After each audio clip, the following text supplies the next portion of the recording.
Allow me to set the scene. The year is 2022. It's been a year since the release of Chapter 2 of Deltarune. It's the perfect time for theorizing, a new enough release to have fun with and explore, and all the time in the world as we wait for the rest of the chapters. But at a year, things are starting to peter out.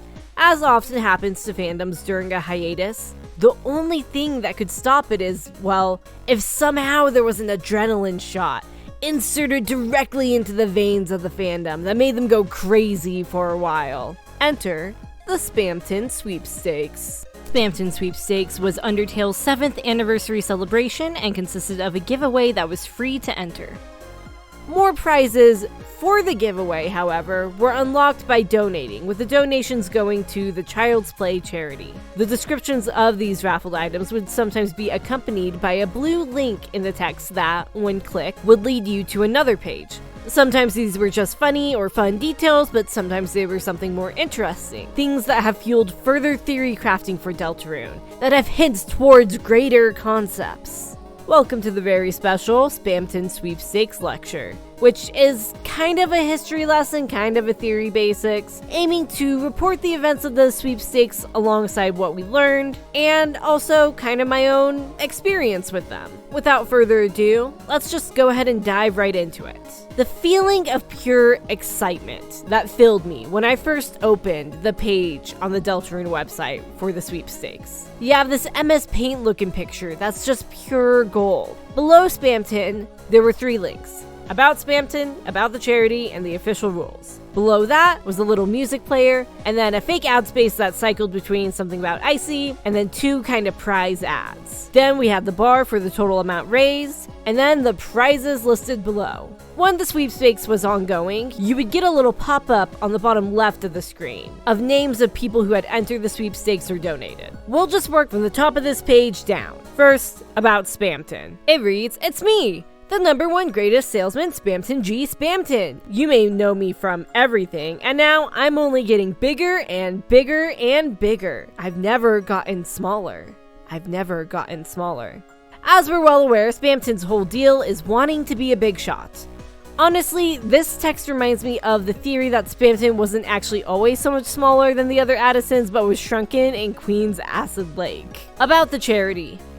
As I said, the Spamton Sweepstakes was a fundraiser for the Child's Play charity, and this part does just play it straight and tell you about the charity, as well as include a link to learn more about it. For our purposes today, there's not much to talk about. Similarly, the rules actually, for us, aren't super interesting. Moving on to the more fun parts of the sweepstakes. Let's start with the free MP3. When you click it, it gives you a tiny dancing Spamton on the left. How cute! I think his dance is supposed to be a reference to the dancing baby GIF meme from back in the day. That was before my time. I just know that people reference it sometimes. I believe there's 4 or so different songs that you can get when you hit play. One is sort of a remix or alternate version of Welcome to the City from Chapter 2, which is one of my favorite songs, so of course I enjoy that. Alternatively, you could get a different version of Now's a Chance to Be Ya. The third one that might be played is an alternate version of The Queen's Mansion, and the 4th is Big Shot, which who doesn't like Big Shot? Iconic song.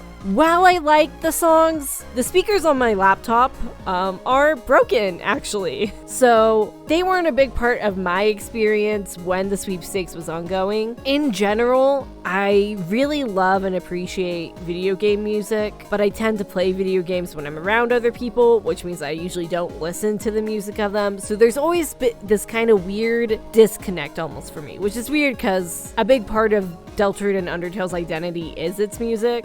Side story I'm going to add here for no reason. When Deltarune Chapter 1 came out, because the music is so important, I made sure to listen to it while I was playing the game. I played it while I was at college on the 4th story of my college library, which is supposed to have, it's like a quiet, you're supposed to be quiet on the 4th level. And I thought I was listening to it with my headphones on, but it turns out I wasn't, and the whole place was listening to me play Deltarune. So, unfortunate that. Alright, onwards to the Blue Closet ad, When clicked, that brings you to a page titled Secret. You're given 16 blue closets, and clicking them opens them up. If you click on an empty one, you're told to try again. There are a few things that you can find. You can find an image of a Ralsei plush. You can find a Peepus, and you're told that you lost if you found the Peepus. You can find a gumball machine. The really interesting thing about this gumball machine is that it's actually 2 images that were spliced together. People at some point found both original images. I don't know if it's relevant at all that it used to be 2 images or why Toby decided to do that, but hey, that's a fun fact for ya. You can also see a little snippet of a Wikipedia page. What we can see on it says commercial, no launched, 1997, current status, active, and then the sentence fragment of website that lures the viewer deeper and deeper. This is a Wikipedia page for the Superbad website I believe people found, but to me speaks more of the nature of either the Spamton Sweepstakes search itself, or perhaps is supposed to be a reference to something someone else has gone through. Namely Noel, which we'll talk about a little more in detail later, as she's actually a really big part of the Spamton Sweepstakes. Deeper and Deeper also, of course, parallels Gaster-related stuff of darker yet darker. Probably the most interesting prize you can find on this page redirects you to a new one that's labeled simply Chair. Here, we see a simple bluish chair with some kind of cloth thrown over the back. The title page reads, "But what if it could?" When you click on the chair disappears and is replaced with a dark mass and a strange sound most have said to them sounds like the ocean. The title of the page changes to Get Darker Than Dark. Clicking it again just returns the chair back. Once again, this harkens to the darker yet darker motif. The image itself gives the idea of someone leaving suddenly, at least to me, and that person being consumed, even the memory of that person. A lot of people think that this is more hints towards Noel's sister Des. On the next ad, click to claim your prize ad, all you get is a You Lost title page, named Secret Peepus and a single blue Peepus. I believe there's nothing more to this one. The third ad is Have You Seen Icy? And it leads to a page titled Have You Seen Him? And labeled Icy. I remember when the sweepstakes was coming out, people were essentially just putting random shit into the Deltarune address and seeing if they could find things. So some of these pages were actually found before they were revealed in the sweepstakes. Obviously not this one. This one was available from the start, but it was like almost a big hunt, and it was a lot of fun. It was really exciting at the time. Anyway, the Icy page brings you to a blog post that reads Recent Sightings. There's a lot of blog posts in the Spamton sweepstakes. I probably won't read all of them out loud, so I'll just go ahead and sum up that this one is about a sighting that Noel apparently had when she was really young. You can tell because the writing style has a lot of grammar errors and spelling errors, and just sounds like a little kid. It's possible that Icy is an actual cryptid. I imagine throughout Deltarune he will continue to exist in this weird place that makes you wonder, what's up with him? Just sort of vaguely creepy, as we've already kind of gotten from chapters 1 and 2. Most importantly though, from this blog post, we get insight into the relationship between the Holidays and the Dreamers, and how even at a very young age, Kris has already been adopted and the 4 kids were very close. At the end, the word sister is a hyperlink that leads to a fake not found error page labeled December. Pages that don't exist usually bring up a picture of Toby, the dog. The top of this page says that the page you're looking for might have been removed, had its name changed, or is temporarily unavailable. If you instead search for a page labeled Des instead of December, we see an orange guitar with a song playing. The page is titled It's a Red Guitar, with the little asterisk like somebody is speaking. The music playing in the background of the page seems to be an alternate version of the song Lost Girl, which is reportedly titled Find Her. The way people were, and honestly still do, go crazy over this is insane. Honestly, it's very exciting. It's the most we've ever gotten, really, of Des. After all, this right here is a pretty big reveal. For one, we have confirmation that Des's full name is December. Not something that was ever much debated, but it's still nice to have it more or less said. She's now also connected to this cool guitar, as well as to the musical motifs that we have previously associated with Noel. And more than anything, we're being told to find her somehow. Now, let's move on to the prizes. Some of the prizes are just fan gamer or general Deltarune merch, but there are quite a few that are more unique. There's a Spamton version of a classic worm on a string, a championship belt with Spamton's face on it, Spamton after not surviving, which is a clear reference to the classic fake theory of Sans being Steven after not surviving from Steven Universe. You have a Cungadero crossing sign, which we know Spamton is closely connected to. There's a Lancer cookie, which is fake. A fur-thentic cardboard box, that's just a cardboard box to look like the one Noel wears in the city, and apparently has faux fur inside. There's a Spamton scented candle, a banana under glass display case, a Rouse nurse costume, your best redacted heart locket with 1997 on the back and a picture of Spamton inside, Mr. and Mrs. and Spamton cutting board, Peepus bath rug, Spamton embroidered bathrobe, fungible token of Deltarune poster with Spamton's face on top of everyone but Kris, Peepus big shot fantasy ship ring, which looks like a Super Bowl ring, a green glass under a glass case and with blue lipstick on the rim, clearly supposed to be from Queen, and mirror radioactive glassware that used to exist. Skeleton snow globe, which just has a Jack Skellington snow globe reportedly. We have a beautiful Spamton engraved wedding ring with you plus Spamton engraved inside. And then finally, a Spamton body pillow. And finally, Spamton's fate. We'll get back to that last one. As I mentioned before, more prizes were made available the more people donated to the charity, which was, the incentive to do so. There was also another incentive, which is the blue hyperlinks that some of the merch descriptions had. Many of them are Chapter 3 teasers. For the Deltarune t-shirt prize, we're brought to a page titled, "Where Could This Be?" and we see an orange door. When you click the orange door, we see more of this room. Most people seem to think this will be the room that Susie and Kris wake up in Chapter 3. I believe after the latest newsletter, people don't think that anymore. But at the time, a lot of people believe this would be the spot. The title page has changed to "Welcome to the Green Room," referencing the green rooms that celebrities are usually in before an event they're making an appearance at. Clicking the left door will lead you to a page titled Weather and shows us two characters we nowadays know as La Niño and El Niña. Clicking them reveals the words, "The weather always sticks together." They're clearly based off of weathermen, and honestly, I've always loved their designs. They're just so fun. I can't wait to see them in motion, and I believe by now we know that they are romantically inclined. I think at the time some people thought they might be siblings. Clicking on the back door with the star brings you to a page labeled Changing Room and titled Private that just has a curtain. Clicking the curtain reveals a black silhouette of a man pulling on a sock. He blushes, screams, and the curtain is pulled shut again. When you open it, you will also have a chance to get a little mini Lancer sprite spinning around. Clicking on him brings you to a page with a Lancer and titled "You're the Annoying Now Dog" with just a still of Lancer.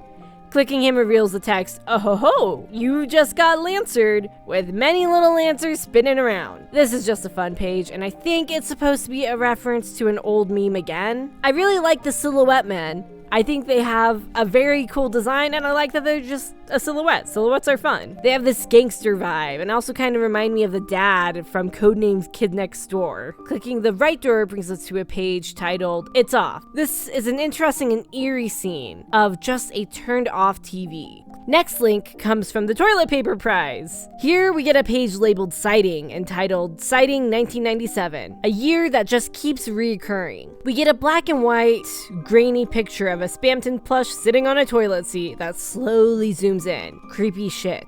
Pun intended. Champion belt brings us to a page titled Hall of Fame.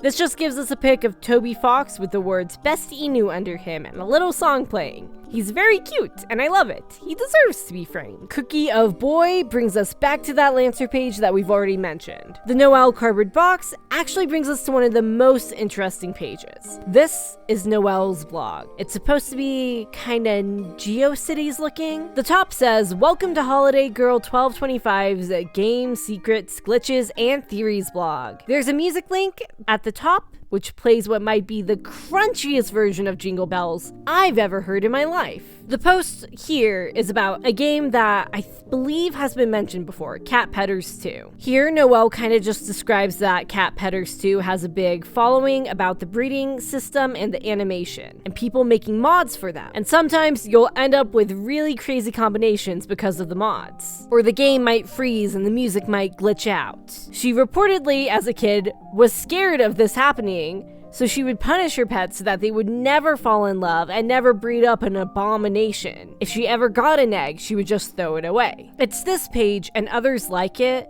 that build this characterization of Noel as someone who spends a lot of time online and seems to really like creepy glitches and the like. There's a couple references in Deltarune Chapter 2, but most of that characterization is coming through in the Sweepstakes. We can follow a link at the end of this page to another one where we hear about another incident where Noel kind of expands on her experiences with glitches in the Cat Pedders 2 game. This is a time that a white egg showed up on the screen, but with a message with it, special. She was really excited about getting a special egg, but reportedly nothing ever happened with it. It never hatched. She tried to start raising it like you would a normal pet, brushing it and playing with it, and she actually started to like it by the end. At the end though, it reportedly left home due to happiness and disappeared. Usually the message is a pet left home due to sadness. So it's strange that a pet would seemingly run away in the game from the opposite. The egg also supposedly had a name, but Noel can't remember it. Some people believe that this egg is a reference to the egg that you can get in Deltarune from the man behind the tree. The fact that the egg left home due to happiness has stuck around, both in my head and clearly in the mind of the fandom at large, as the thought of something, or rather someone,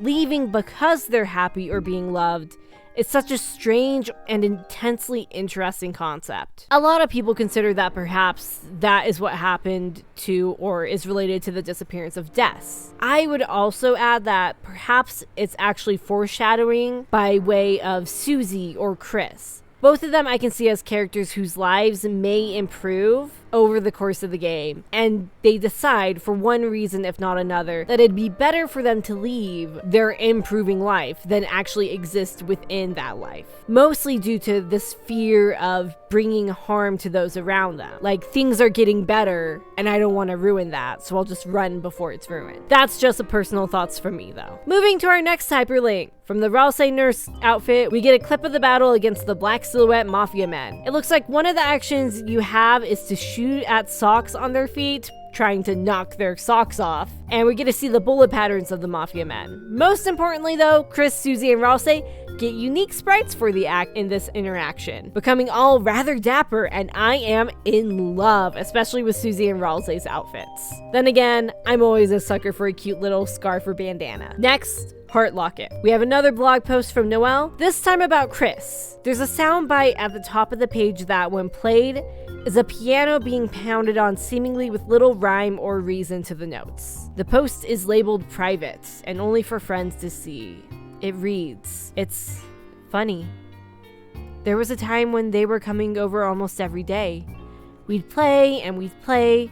Then after a while, they would seemingly get very still, like they were remembering something. They'd go into the dining room to get a snack. Then after a few moments, I'd hear the piano. The first few times, I went in to watch them play, but when they realized I was looking, they'd always shut the piano and come back. So over time, I just started staying on the couch in the living room.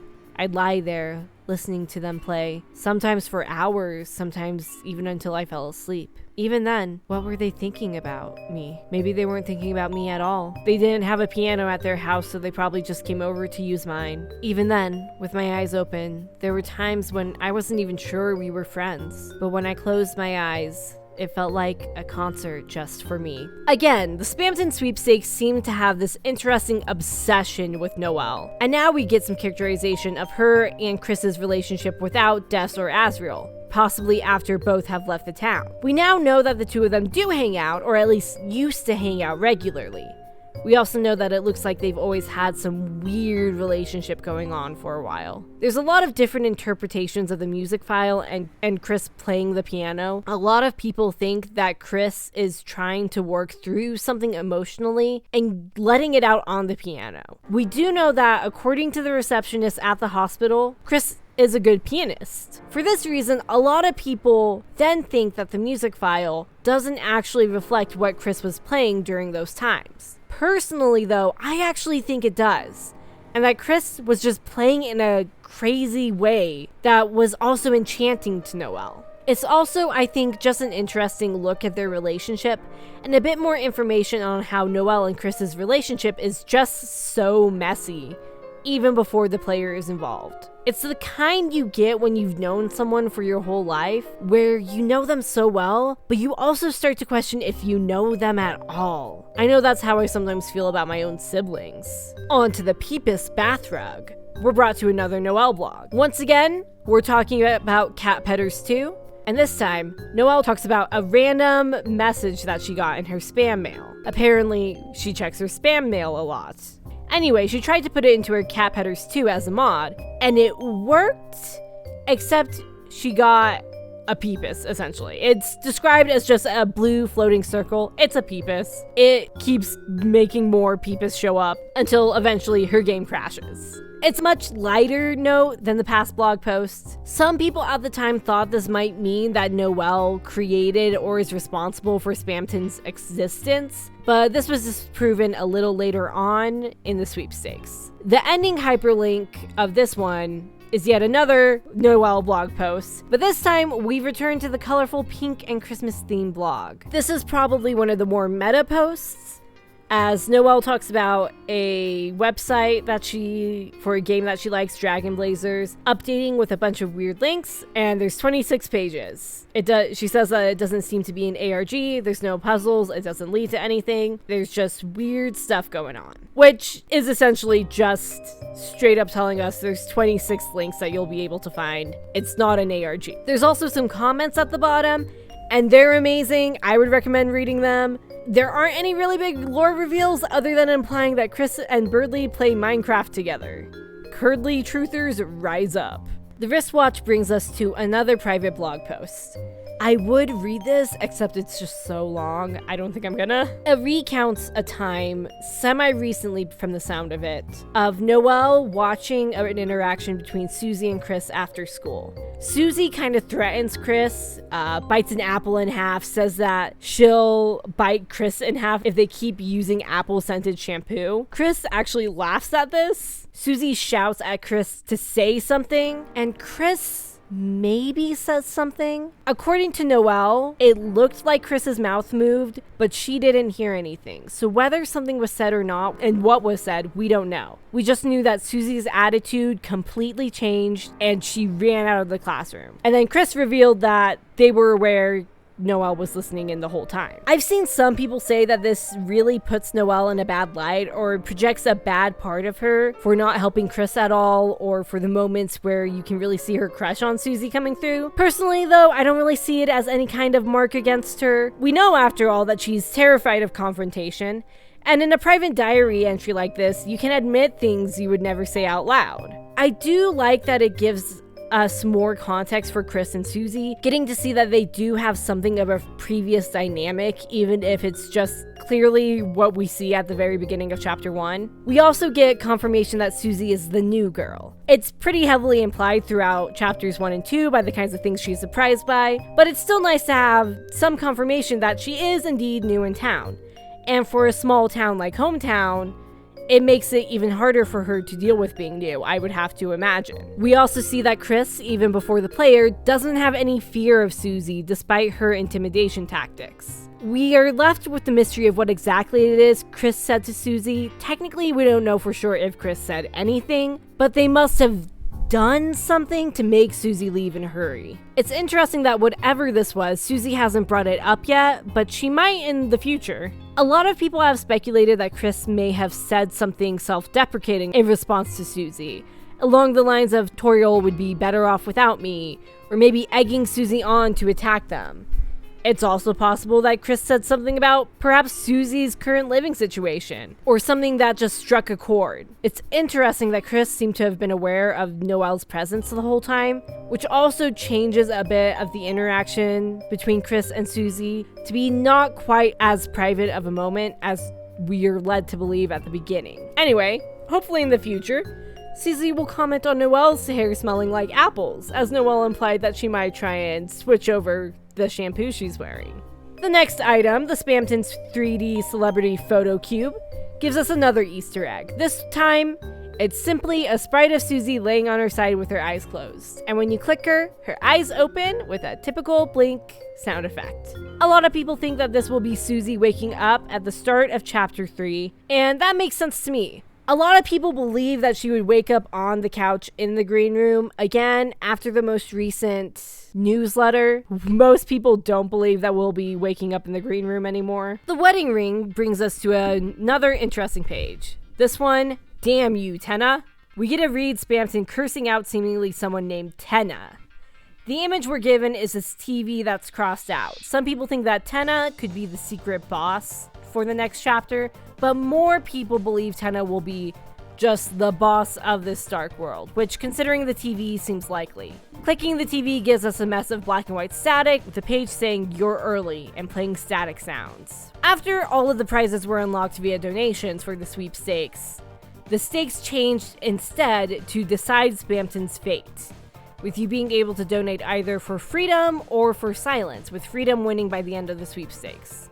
I can remember continually checking in on the sweepstakes at the time, waiting to see which one would win. I think I was technically hanging out with friends at the time, but I just kept checking on the Deltarune page, and this friend doesn't even like Deltarune, so I was just being annoying at the time, like, do you want to see the little guy with angel wings moving across the thing? Now, throughout the sweepstakes, we also got a few tweets from the Fangamer Twitter, seemingly overtaken by Spamton, answering questions from fans. From this, we learned that Spamton is money and heart-shaped object sexual.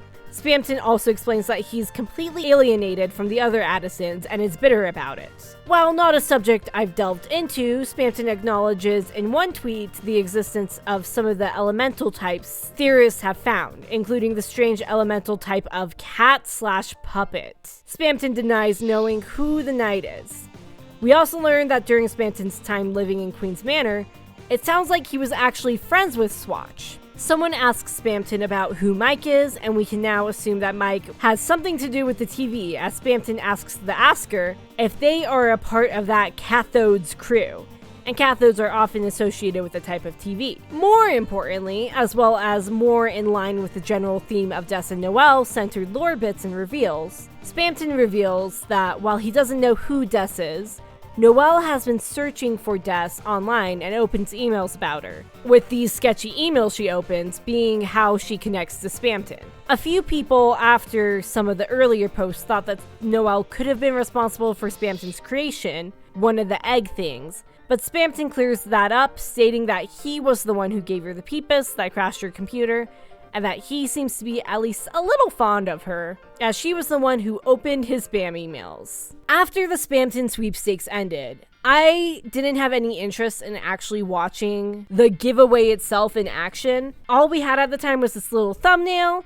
of 3 of the Fangamer crew guys in Hawaiian shirts. And I was like, okay, that doesn't seem interesting, and I'm sure I won't get anything. You guys have fun with that. And then I believe, I can't remember. I want to say I went to work, and then I was checking the Deltarune tag on Tumblr, and there was a bunch of these pictures of the craziest Spamton cosplays I ever saw in my life. I remember watching the Spamton sweepstakes giveaway and thinking, wow, this is what art is. I won't go into detail. No amount of description can put to words what that video is. That is a video you must watch for yourself and come to a personal artistic standpoint on. The only thing I will say is that I have heard some people mention it was a little distressing for them at the time. And to those people, I am sorry that something like that was distressing. For me, I thought it was absolutely hilarious. I thought it was brilliant. Mind-blowing. The way it ends on this, not a cliffhanger, on a tragedy. Hi, this is Brownie from the edit. There are a few things that I just wanted to quickly clear up or that I got wrong or missed that I wanted to catch here at the end. First off, I neglected to mention that there were 2 pieces that were being auctioned off. During the Spamton Sweepstakes, there was a golden Birdley statue that sold for $11,000, and then the Mona Spamton, which sold for $22,000. Neither of these are really important to the whole web hunt that was going on, so they never really stood out to me, and obviously I never had enough money to even dream about getting any of them. So they never really registered for me during it, but hey, cool that they exist. One of the links that was found but never had a link on the page was to just the tree that the man who gives you an egg is standing behind when you get into those screens. It's just the tree. Additionally, on the roll of toilet paper itself, there is a URL that when you type in, brings you to this image of Kris and Susie in little cowboy get-ups. In a newsletter, Toby has said that this segment has been cut from the game, but that is up to some speculation, though I won't get into that in this video. I got wrong, it's not 4 songs that can play, it's 5 songs that can play. And then finally, the most important thing that I accidentally skipped over is that from the Damn You Tenna page, you are supposed to be able to get to another one of Noel's secret private blog posts. I've never been able to get to it, so that's probably why I skipped over it. But it's actually a really interesting and important one where Noel talks about in Dragon Blazers. There's a part of it, I believe, in the Ice Palace, where it's one of those screens where no matter what direction you go, you end up on the same screen. I remember this happening a lot in, like, Legend of Zelda, Oracle of Seasons and Ages.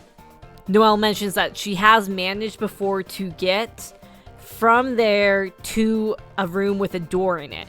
A lot of people have likened this door to the door in Undertale, where the mystery man, oftenly believed to be Gaster, can be found behind if your fun level is the right number and you manage to get the chance right. Noel mentions, though, that the door is always locked whenever she finds this, and she's never found a key to the door. But we are aware that she has been able to get back to this screen before and has actually gotten really good at doing so. Class, that is it for the Spamton Sweepstakes. I hope you enjoyed this lesson. I hope you will let it resonate with something deep within you. And more importantly, I hope you will take the time sometime to look through the links yourself. Like I said, I didn't read everything out loud. It would have just taken way too much time. But we got a lot of information from this event, and I thought it was such a fun way to both do a charity event, give some more lore details, and celebrate Deltarune. Next up, we should have Deltarune Theory Basics 5, and probably the final one I'll be doing. Although before that, it's possible I'll do another one of my personal project videos, like a time travel video or something. Until then, I hope you have a very nice day.